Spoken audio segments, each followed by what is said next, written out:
Perkenalkan, nama saya Bunda Nasif Abdullah sebagai moderator. Dan bersama rekan saya Elga Mahendra Triksi, lalu Sakirun Nurul Amanah. Jadi di sini kita akan membedah sistem komputer biar kita nggak cuma jago pakai aja, tetapi kita paham yang ada di dalam sistem komputer ini. Next. Baik, kita masuk ke pengertian sistem komputer. Jadi sistem komputer ini terdiri dari tiga ini. Jika tiga ini tidak ada, maka sistem komputer itu tidak berjalan. Yang pertama ada hardware. Hardware itu perangkat keras atau alat fisik. Software itu perangkat lunak, yaitu programnya. Lalu ada brandware, itu sebagai pengguna. Nah, itu ketiganya itu jika digabungkan akan menjadi mengolah data agar menjadi informasi. Lalu siklus kerjanya itu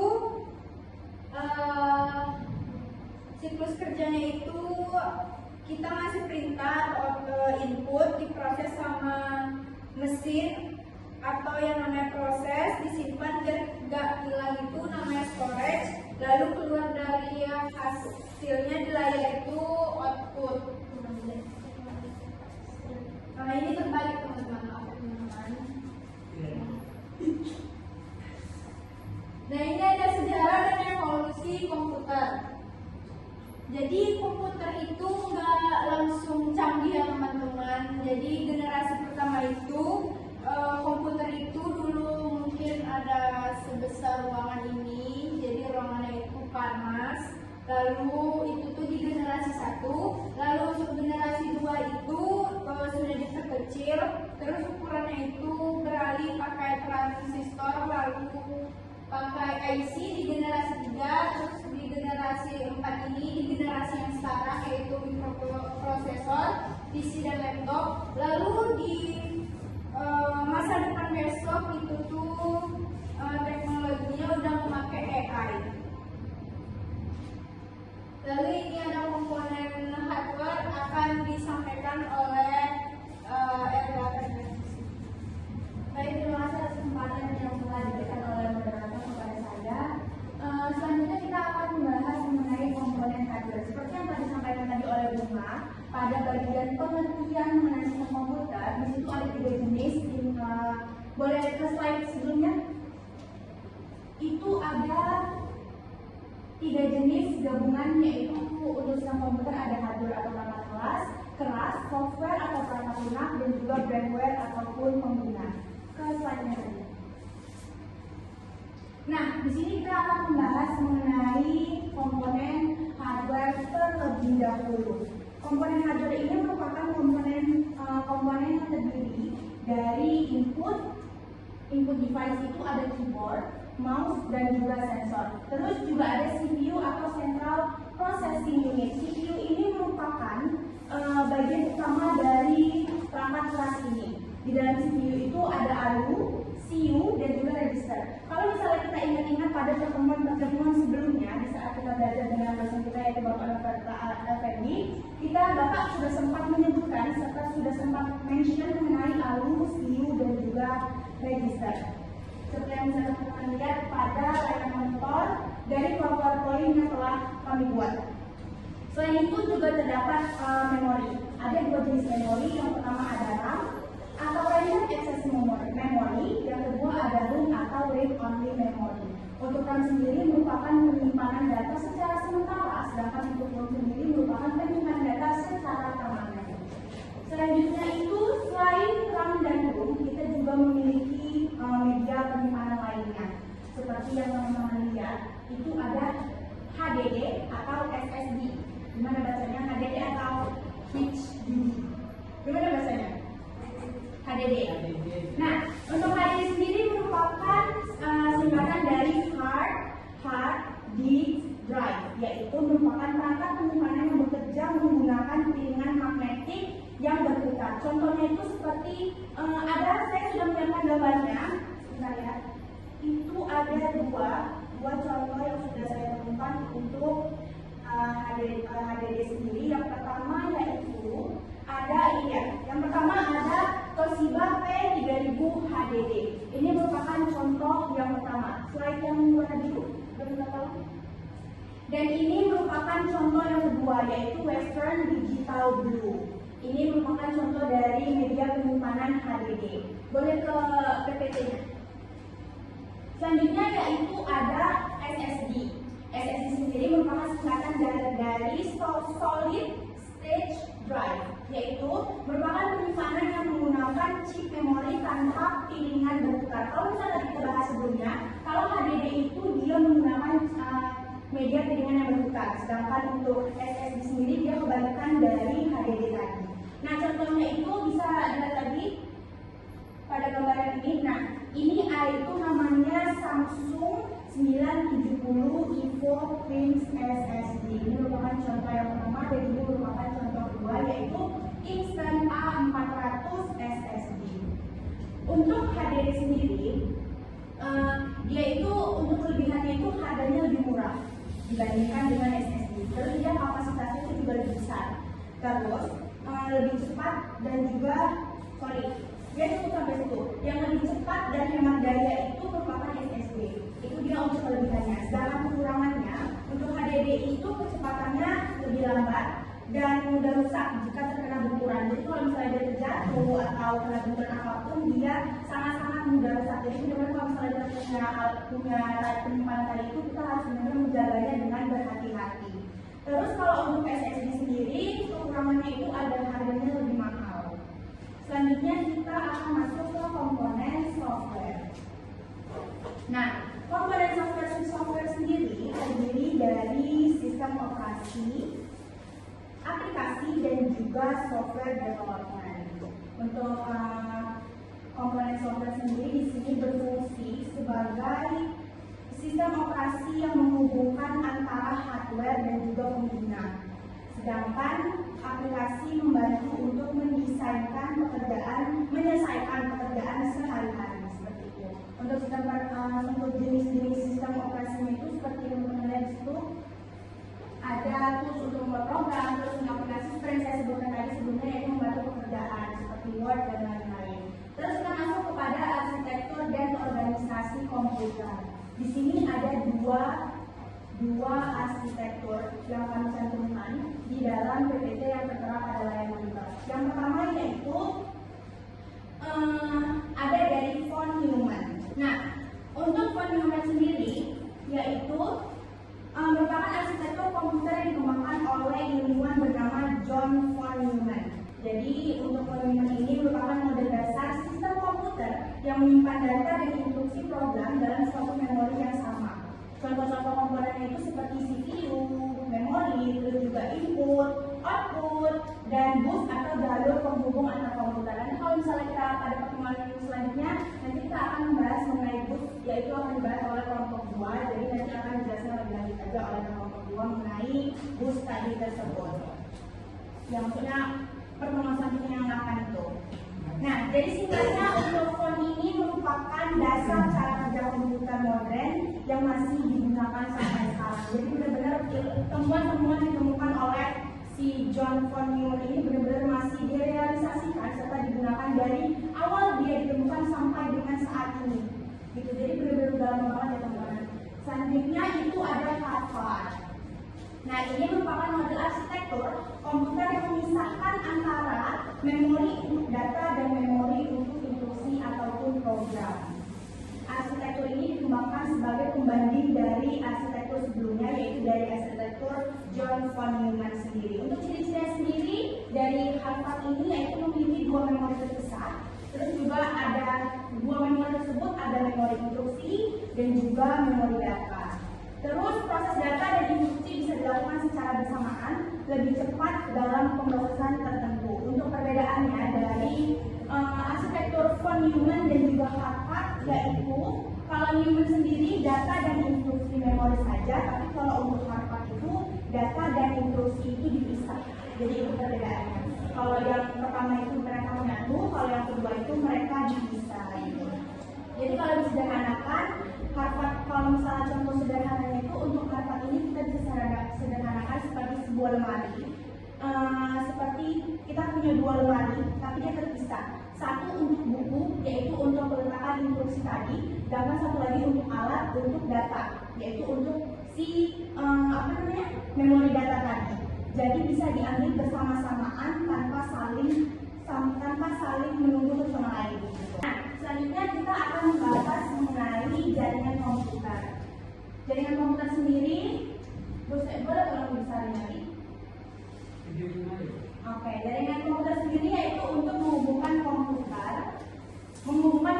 untuk berbagi data. Ada beberapa jenis jaringan komputer. Seperti yang tertera pada layar monitor, yang pertama ada PAN, LAN, MAN, dan juga WAN. Kalau misalnya teman-teman dulu sekolah di jurusan ambilnya kayak saya sendiri ngambil jurusan teknik jaringan komputer dan telekomunikasi, pastinya sebelumnya kita sudah belajar tentang ini, benar?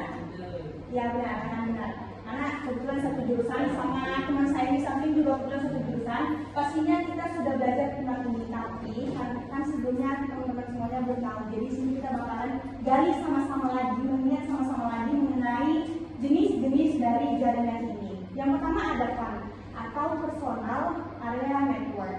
Jaringan komputer ini merupakan jaringan komputer dengan jangkauan sangat kecil untuk penggunaan pribadi. Contohnya seperti koneksi Bluetooth antar handphone ataupun koneksi Bluetooth dengan earphone yang sering kita gunakan sehari-hari pastinya.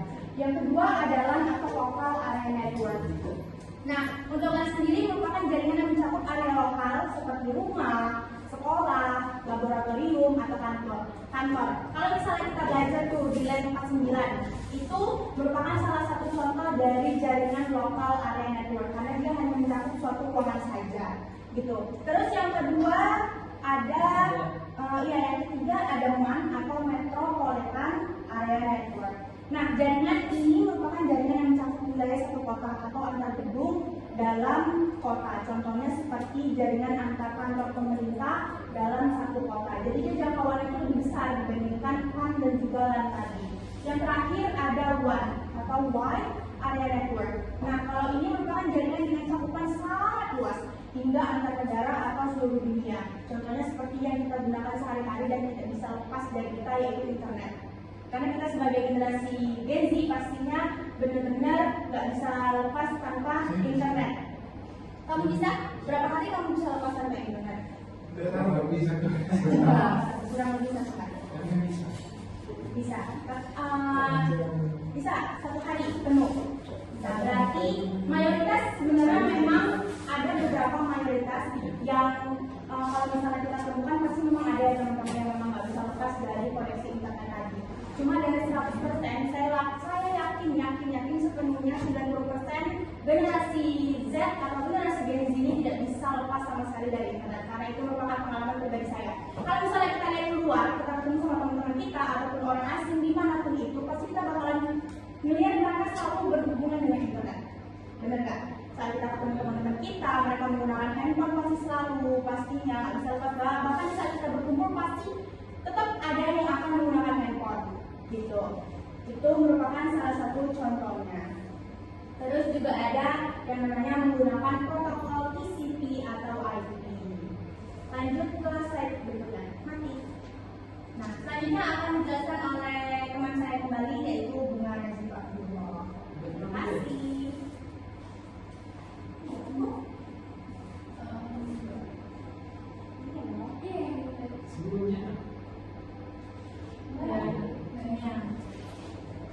Selanjutnya ada keamanan sistem komputer, yaitu prinsip CIA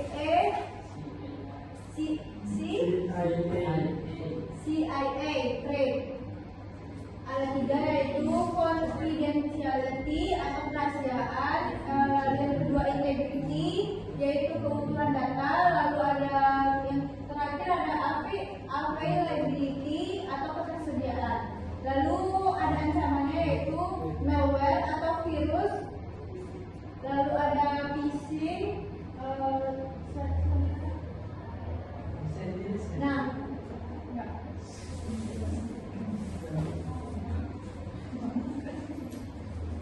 Jadi di sekarang ini kita udah masuk ke era teknologi yang super canggih. Seperti teman saya bilang tadi, dimanapun itu pasti ada pengguna teknologi seperti smartphone, terus ada laptop, PC, dan yang lain-lain.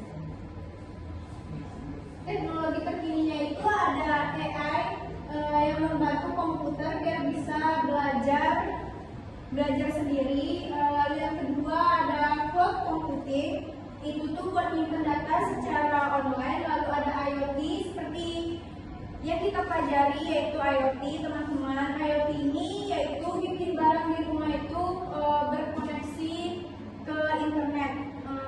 Lalu yang terakhir ada proses data juga makin kilat berkat edge computing dan quantum computing.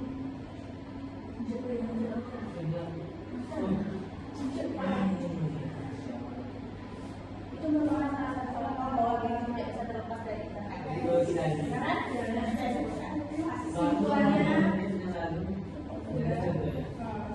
Sudah ada coba ya teman-teman.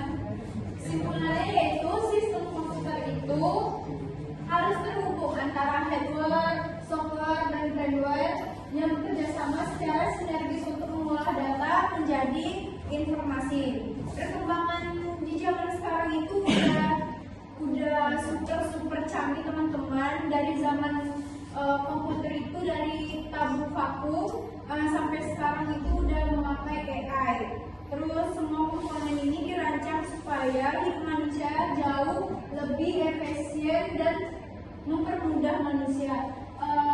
Sebelumnya ada tambahan materi teman-teman dari mungkin teman-teman bingung komputer pertama itu seperti apa? Ada nggak kesambung? Teman-teman. Jadi komputer pertama itu mungkin bisa mencakup ruangan ini ya teman-teman. Itu dibuat di USA, Amerika Serikat. Nah, seperti ini teman-teman. Ini salah satu komputer pertama yang pertama kali dibuat oleh ENIAC, Electronic Numerical Integrated and Computer di USA. Bisa teman-teman bayangkan mungkin ini panas sekali ruangannya. Sekarang mungkin sudah generasi keempat ya. Generasi keempat itu udah ada PC atau laptop. Mungkin dulunya di generasi pertama seperti ini teman-teman.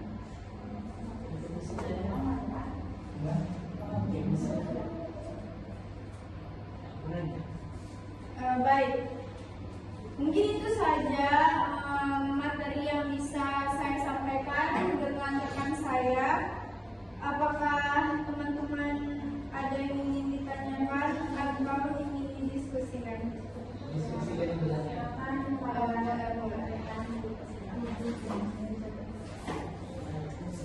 Banyak tanyakan di mikrofon.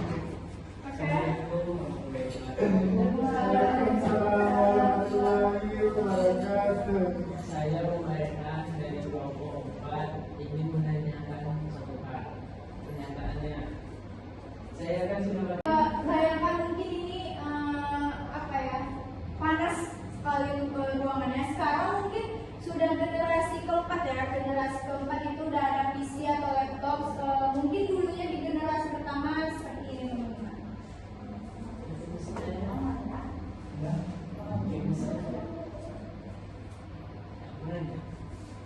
Baik, mungkin itu saja materi yang bisa saya sampaikan dengan rekan saya. Apakah teman-teman ada yang ingin ditanyakan atau ingin didiskusikan?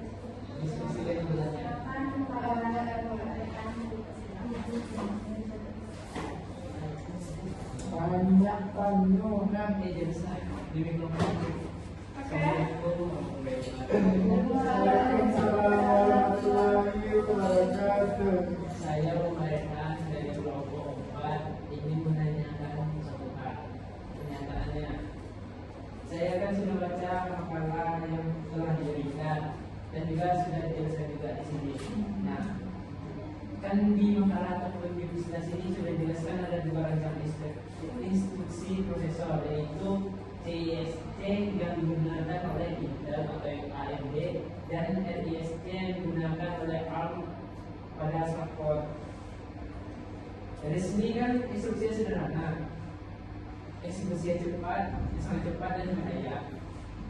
Nah, pertanyaan ini kalau melihat dari informatif set apa itu sekarang yang tersedia, yang bisa yang prosesnya itu bisa nyentuh dan bisa dianggap setara juga dengan CPU yang ada di desktop kelas desktopnya, contohnya di Snapdragon 833 ataupun Snapdragon 835 yang clock speednya nyentuh 4,6 GHz, yang dimana itu setara dengan Intel Core i9 Gen 14 dan Ryzen 7 generasi 9.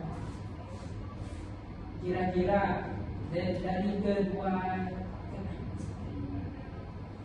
menurut materi dengan fakta konfirmasi bos itu, apakah kedepannya arsitektur RISC bakalan menggeser dominasi CISC di pasar laptop atau PC atau desktop maupun server secara menyeluruh, atau malahan arsitektur tersebut digabungkan menjadi satu kesatuan media hybrid? Coba jelaskan. Jadi maksudnya tuh prosesor RISC yang ada di HP itu nanti apakah bisa mendominasi di CISC yang ada di PC? Bukan, maksudnya arsitektur dari RISC ini apakah akan mendominasi daripada CISC tersebut? Oh, akan lebih banyak gitu. Ya.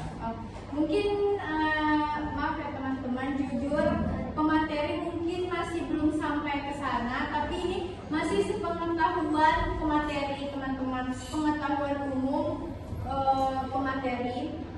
Kalau lihat trennya sekarang itu tuh jawabannya tuh menuju hybrid, dan RISC itu emang pelan-pelan akan menguasai pasarnya laptop. Jadi RISC itu RISC itu nggak berpatokan ke HP aja, tapi bakalan menguasai si PC-nya atau laptop itu. Alasannya kenapa? Bisa kita lihat di Apple sekarang itu udah ninggalin Intelnya CISC, terus bikin chip sendiri kayak Apple M1, M2, M3 itu untuk MacBooknya. Terus coba tebak apa arsitektur yang dipakai oleh Apple? Betul. ARM yang ada seperti di HP, kayak di HP. Hasilnya itu MacBook mereka tuh jadi kencang, terus baterainya tuh lebih awet. Nah, terus untuk Intel yang tadi apa tadi, AMD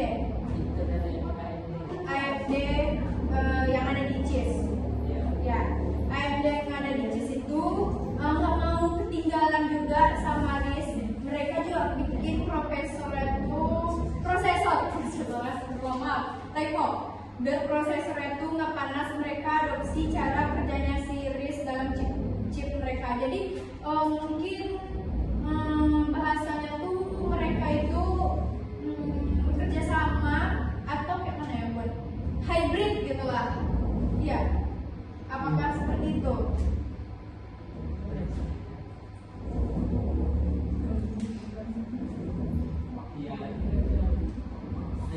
Nanti instruksi terpisah, yang bisa jalan nanti ini untuk CISC, ini untuk RISC, yang bisa jalan kedua-duanya satu proses satu. Untuk lagi yang pakai RISC, Snapdragon, ada yang untuk laptop, yang pakai Snapdragon XD, itu lebih di laptop. Sekarang udah beredar juga. Itu menjadi pengetahuan baru pada pemateri. Terima kasih teman-teman. Ya. Cukup ya. Kurang cepat.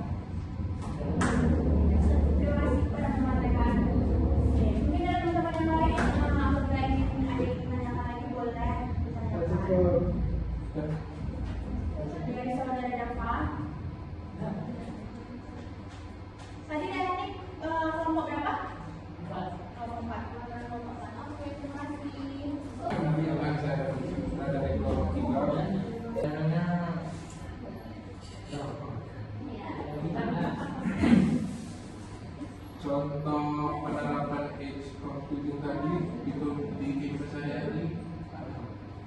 Contoh penerapan software itu. Edge computing.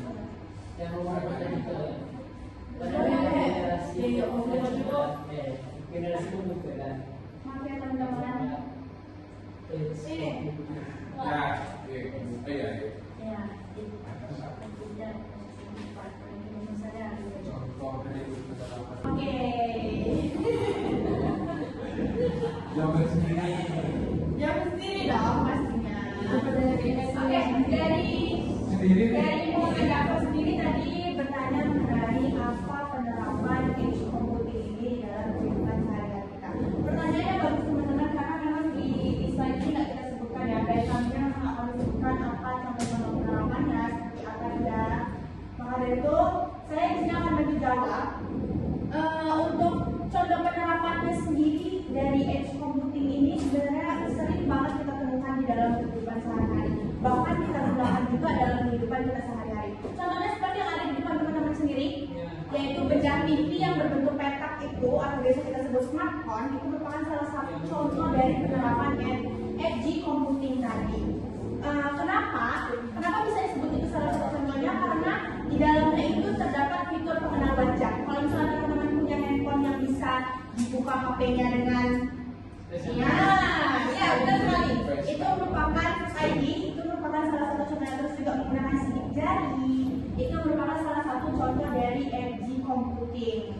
Karena pengenalan tadi itu diproses langsung di HP sehingga lebih cepat dan aman. Terus juga ada smart home atau rumah pintar. Dulu kalau misalnya kita ingat pada semester 3 sebelumnya ada waktu tugas dengan Pak Fauzan ada satu kelompok yang membuat mengenai ya semester 2 ya.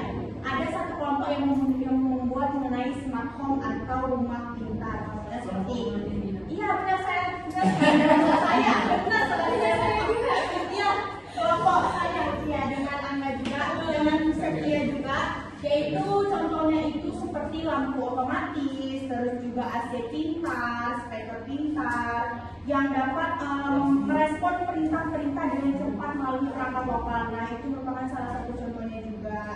Terus juga yang sering kita gunakan juga teman-teman gunakan apalagi cowok-cowok ini yaitu game online. Itu merupakan salah satu loh teman-teman, ini juga merupakan salah satu dari contoh edge computing. Kenapa saya sebutkan kayak gitu? Karena server-server di edge tadi itu digunakan dalam game online itu agar permainan itu lebih cepat dan lancar.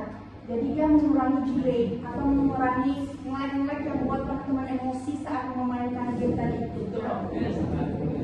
Tapi itu merupakan salah satu contoh dari edge computing tadi, yaitu prosesor lebih cepat. Itu teman-teman, maka itu dia membantu sebuah pemasaran itu agar tidak delay sehingga nanti teman-temannya nggak emosi saat memainkan game tersebut. Itu merupakan 3 contoh yang sudah saya sebutkan. Gimana? Mungkin sedikit tambahan dari saya. Mungkin contohnya juga ada smartwatch yang dibuat oleh Samsung. Itu tuh smartwatch-nya itu kalau misalkan kita pingsan ya teman-teman, pingsan kita, itu tuh dia bakalan aktif mode alarmnya, mode sensornya itu tuh nanti bakalan manggil ambulan gitu teman-teman. Jadi kalau misalkan teman-teman mau tes dari smartwatch ya. Di itu juga ada yang bisa diterapkan. Jadi lebih tahu biar kita diterapkan gitu. Nanti SOS dia ke teman-teman yang polisi kemana-mana apa. Berapa harganya smartwatch? 1.500.000. Di sana. Oke, ada lagi ada teman-teman yang ingin bertanya? Boleh nanya lagi? Oh ya, lalu ada siapa? Tadi kesimpulan tadi yang dia kata Felician itu unik tadi. Itu unik tadi. Oh ya, ini kalau teman-teman melihat makalahnya itu bakalan dijelaskan apa itu e-klinik. Berhubung ini PPT teman-teman, jadi tidak termasuk lah semuanya di situ. Jadi teman-teman bisa membaca makalah teman-teman. Nanti pemateri juga ngasih makalahnya ya. Jadi pertanyaannya, apa korelasi e-klinik ini dengan sejarah komputer yang harus dijelaskan. Tadi pertanyaannya itu bentar. Pertanyaannya apa korelasi Euclidik dengan sejarah komputer? Ya. Sejarah komputer. Nah, Euclidik itu adalah bukti nyata dari evolusi sejarah komputer itu sendiri. Jadi yang seperti saya bilang tadi, yang coba buka yang apa tadi? Yang generasi sejarah.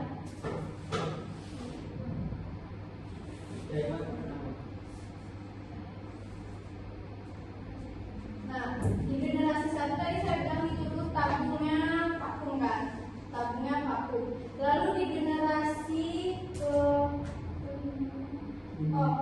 generasi kelima itu tuh kan ada membahas AI. Jadi generasi 5 itu atau bisa dibilang generasi masa depan akan menggunakan AI. Jadi Euclidik adalah puncak dari sejarah panjangnya itu. Dari tabung vakum tadi itu, dari tabung vakum itu tadi belum terpikir lah Euclidik itu.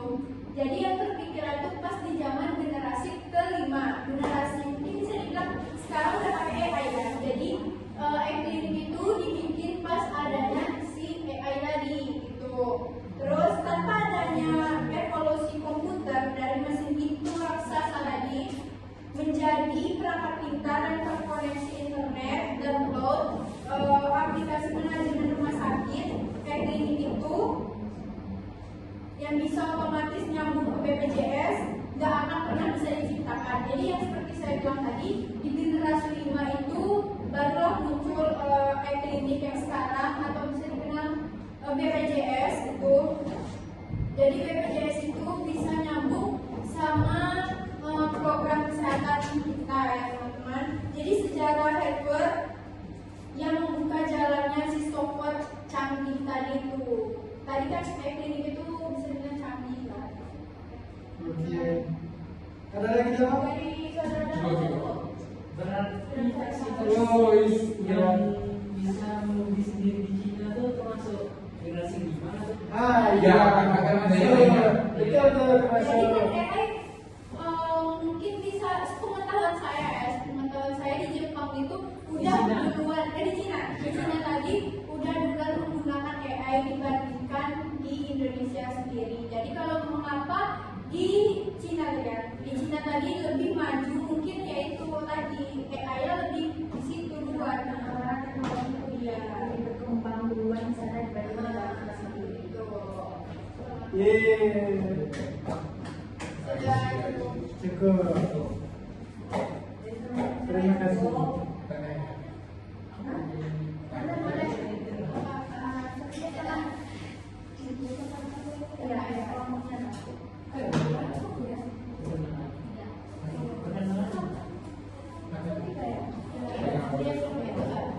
Saya secara materi dari kelompok 3.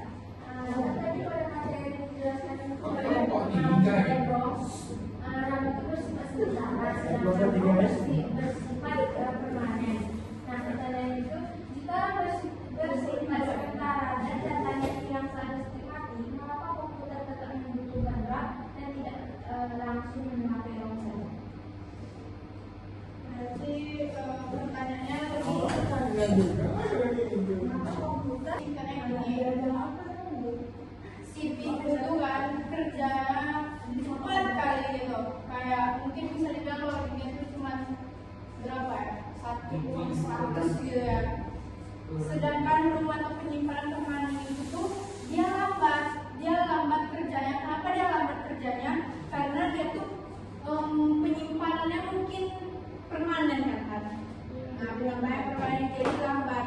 Jadi kalau CPU disuruh ngambil data langsung ke ROM yang permanen tadi itu, laptop setia nanti bakalan nge-lag atau lemot. Bisa diam nggak?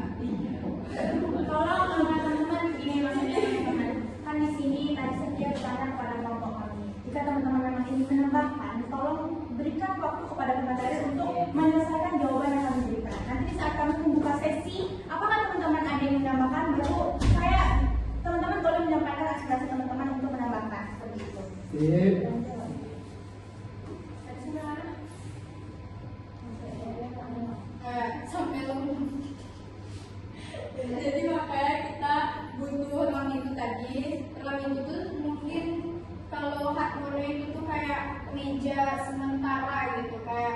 penitipan dulu mungkin ya, penitipan dulu yang kencangnya itu bisa nyimbangin si CPU atau perangkatnya si software tadi. Jadi kalau misalkan datanya hilang pas mati lampu, itu RAM-nya itu bisa cepat ngebut gitu kan. Kalau RAM-nya itu buat nyimpan aman, kalau RAM-nya itu bisa cepat lah gitu. Coba kita sama Muhammad Rehan. Gimana Rehan? Jadi Jadi gini. memanfaatkan Oh, ilmu.